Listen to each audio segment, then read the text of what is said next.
मेरे प्यारे बच्चों, आज भूमिका देखेंगे। कक्षा 9, 10, 11 और 12 सभी के लिए भूमिका अनिवार्य है। हिंदी गद्य की भूमिका। अब इस भूमिका में सबसे पहला प्रश्न, आप जब किताब पढ़ोगे तो पहले पेज पर पहला क्वेश्चन आपको मिलेगा। यही लिखा रहेगा, गद्य क्या है।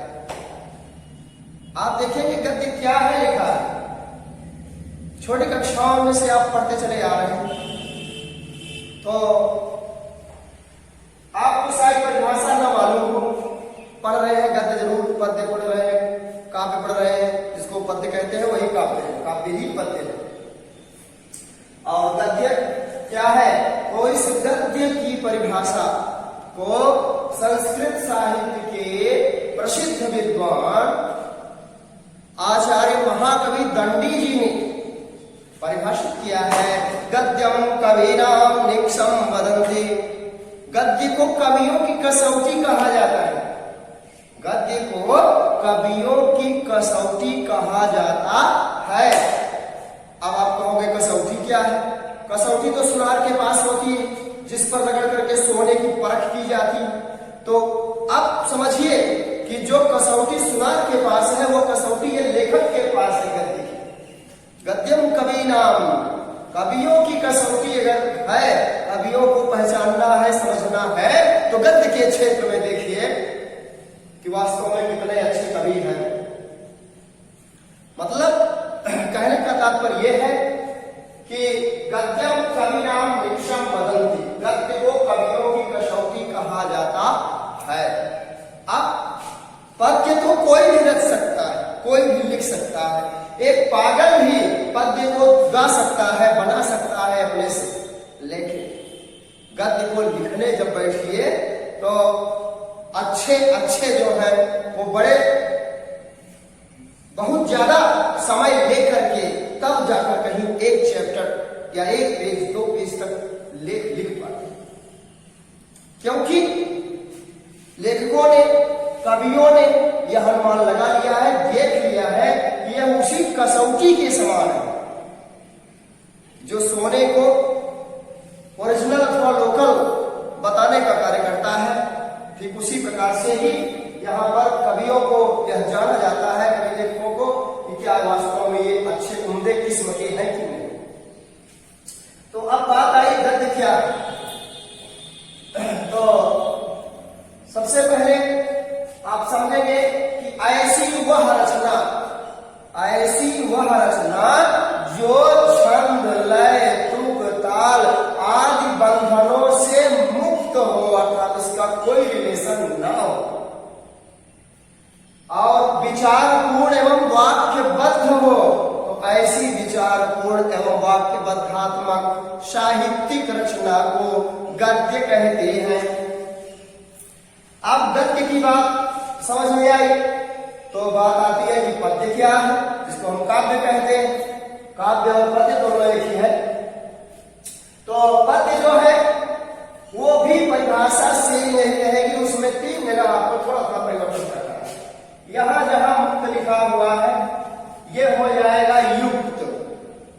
मतलब ऐसी वह रचना जो छंद, लय, तुक, बंदी आदि बंधनों से मुक्त लिखा है। अब आपको लिखना है युक्त हो, एवं जहां विचारपूर्ण लिखना है, लिखा हुआ है, अब यहां पर आपको लिखना है भावपूर्ण। और जहां पर वाक्यबद्धात्मक लिखा है वहां पर आपको लिखना है चरणबद्धात्मक, पंक्तिबद्ध। तो चरणबद्धात्मक साहित्यिक रचना को अब जहां गद्य लिखा है यहां पर आप क्या लिखोगे? पद्य। पद्य कहते हैं।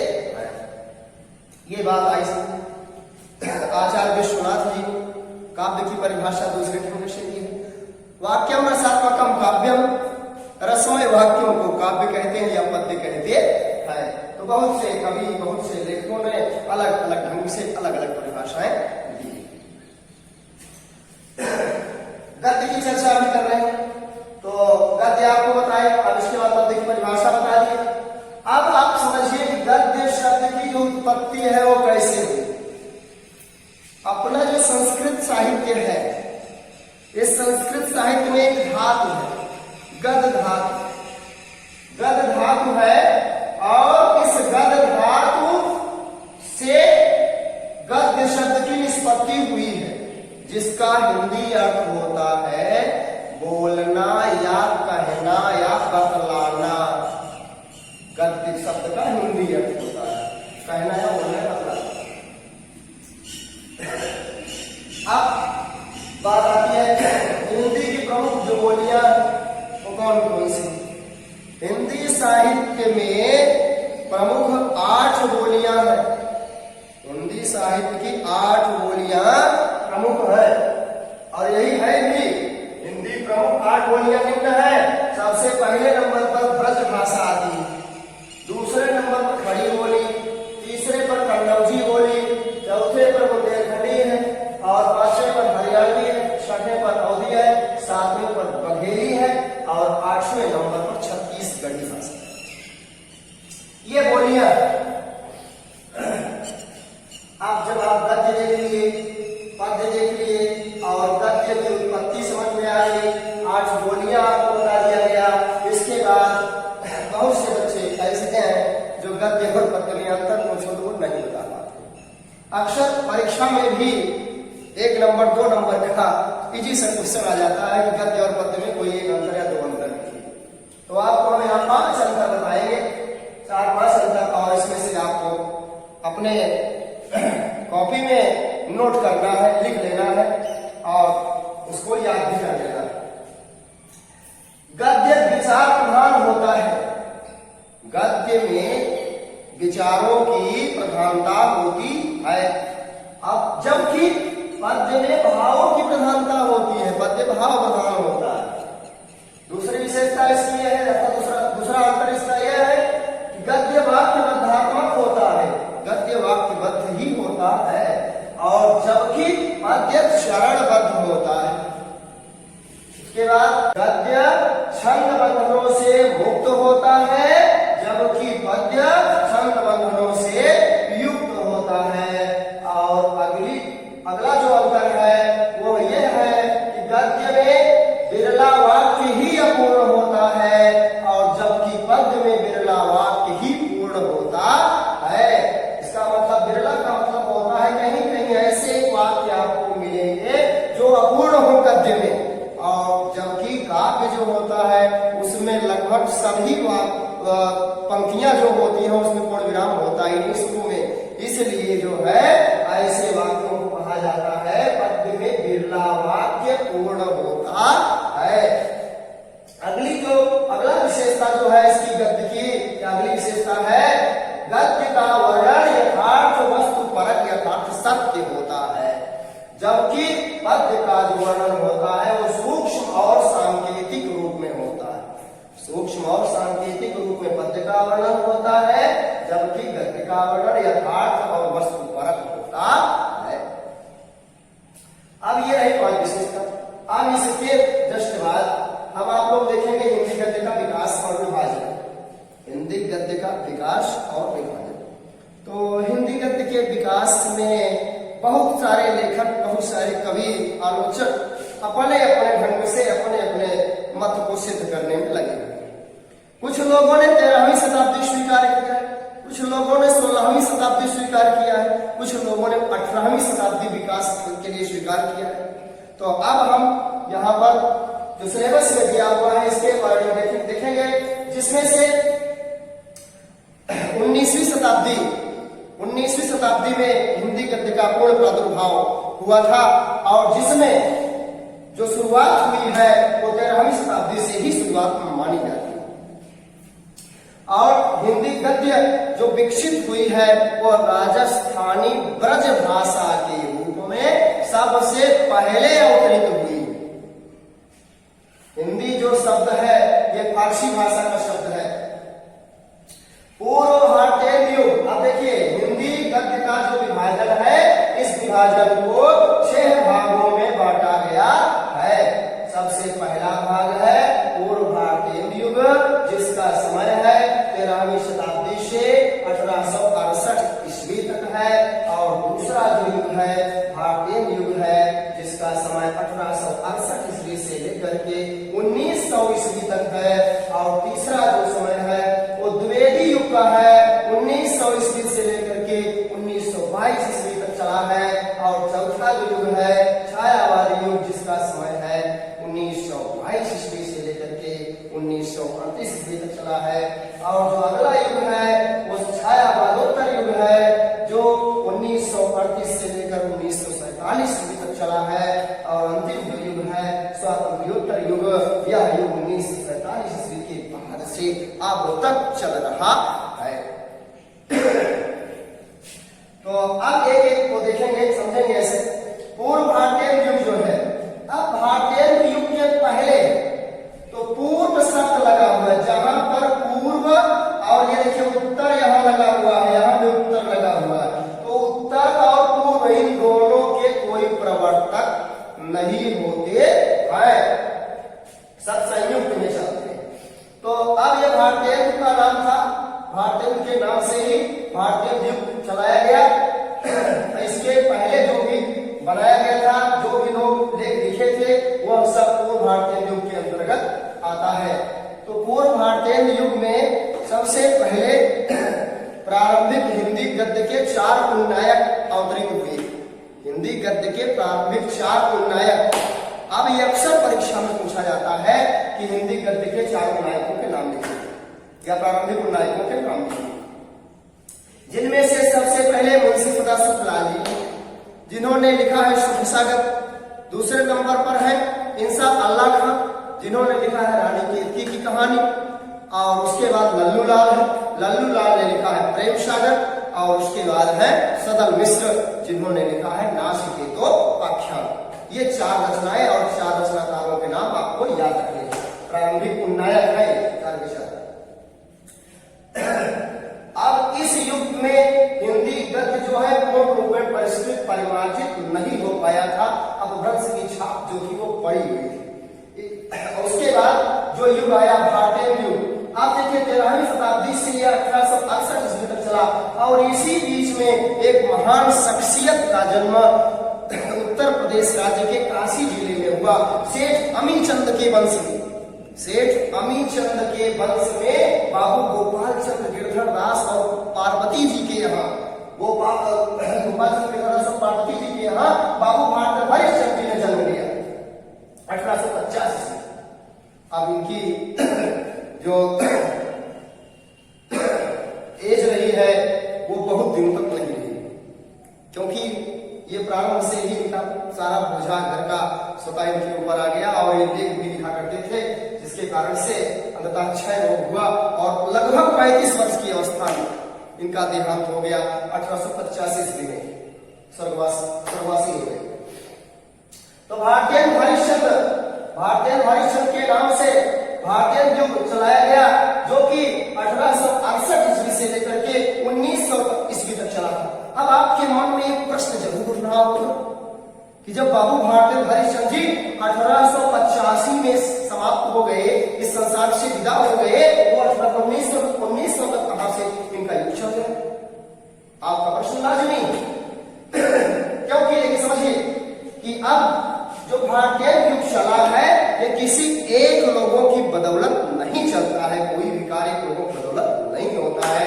समूह में सब लोग थे, इनके साथ प्रताप नारायण मिश्र जी थे, बालकृष्ण भट्ट थे, और बद्री नारायण चौधरी प्रेमधन जी थे, कार्तिक प्रसाद खत्री जी थे। बहुत से ऐसे लेखक साथ में थे जिन लोगों ने इनके मृत्यु के बाद भी इस युग को जीवित रखा और 1900 ईस्वी तक ले जाकर के इसको पहुंचाया।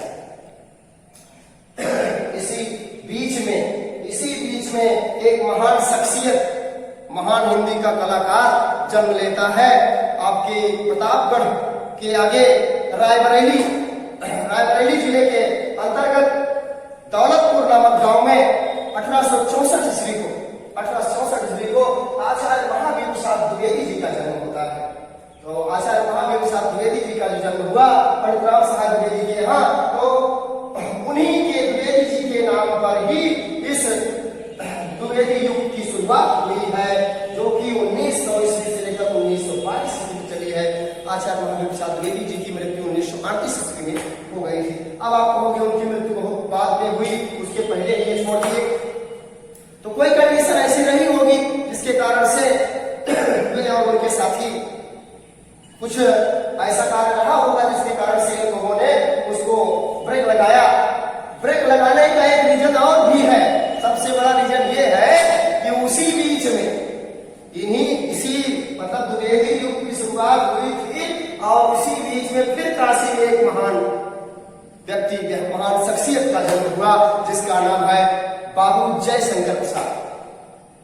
बाबू जयशंकर प्रसाद जिन्होंने छायावादी की शुरुआत की और ठीक 1919 ईस्वी से ही माना जाता है, लेकिन आपके यहाँ सिलेबस में जो दिया है आप वही मानिए कि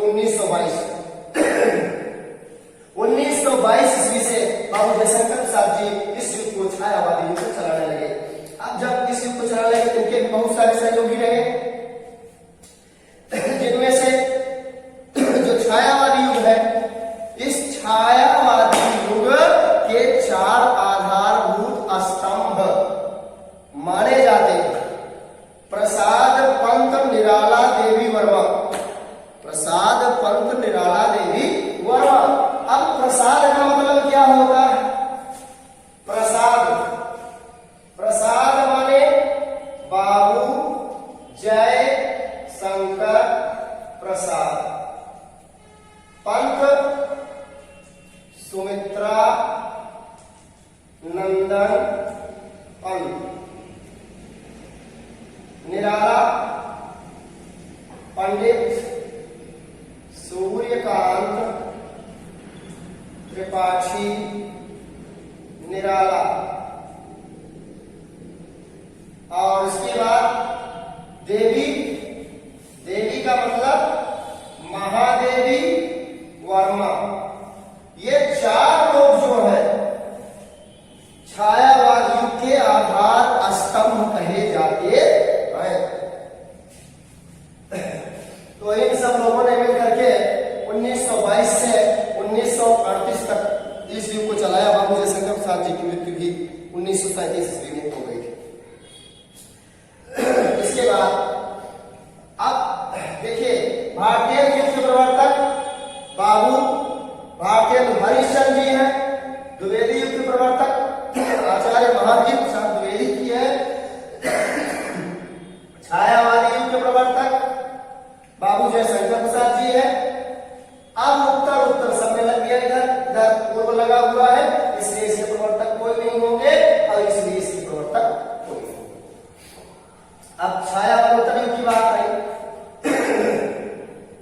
तो छायावाद उत्तर युग 1938 ईस्वी से लेकर के 1947 ईस्वी तक चला है, जिसमें से जयशंकर के अतिरिक्त जो ये रहे हैं 3 लोग, ये 3 के तीनों महादेवी वर्मा, पंडित सूर्यकांत त्रिपाठी निराला, सुमित्रानंद पंत, ये सब और डॉक्टर राम खालिशेरकर आदि कवि और लेखक सब मिल करके आए और छायावाद उत्तर युग को आगे बढ़ाया। इसके बाद जो अगला युग आता है वह स्वातंत्र्योत्तर युग है। इस स्वातंत्र्योत्तर युग का मतलब होता है जब हमारे देश की आजादी हमको मिली 1947 ईस्वी में। उसके बाद जिन कवियों ने रचनाएं लिखी, जिन लेखकों ने लेख लिखे, वो सब स्वतंत्रता के बाद का युग के रूप में जानी जाती है। एक बात और हम आपको बताएंगे कि पूर्व भारतीय युग ये है और ये भारतीय युग जो है वो पुनर्जागरण युग के नाम से भी जाना जाता है। पुनर्जागरण युग के नाम से भारतीय युग को जाना जाता है और द्विवेदी युग को जागरण सुधार काल के नाम से जाना जाता है। द्विवेदी युग को जागरण सुधार काल के नाम से जाना जाता है और छायावादी युग के 3 पार्ट हुए।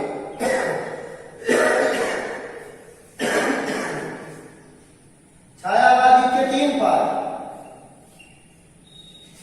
पहला है शुक्ल युग, दूसरा है प्रेमचंद्र युग और तीसरा है